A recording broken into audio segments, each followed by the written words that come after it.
Let's learn and speak. Hello everyone, once again welcome back to Let's Learn and Speak. Today we are going to learn how to pronounce the letter E with acute accent in French. Comment prononcer la lettre O avec un accent aigu en français?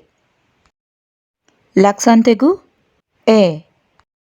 In French, O with an acute accent or an accent aigu can indicate a particular pronunciation or the past participle or adjective form of a verb.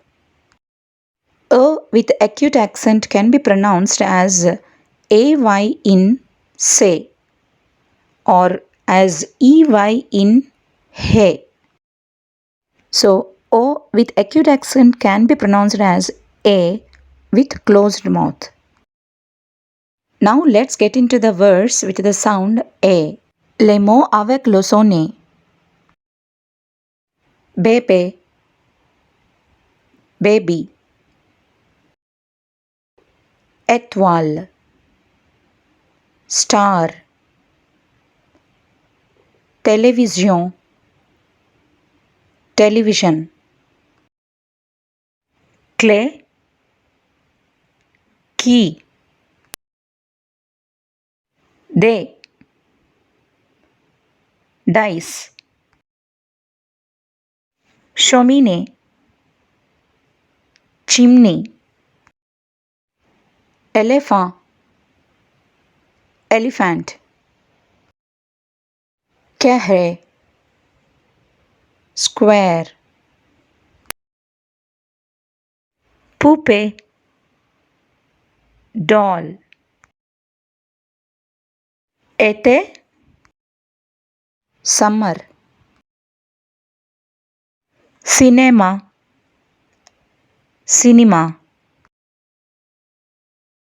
Café, coffee. Manger, eaten. Donner, given. Marché, market. Déjeuner, lunch. Aller, went. Regarder, looked at or watched. Thé, tea. Parler, spoken. Legume, vegetables. Défi, challenge. Fée, fairy. Journée, daytime. Année, year. Telephone, telephone. Tétine, nipple. École, school. Céréales, cereals. Débouché, outlet.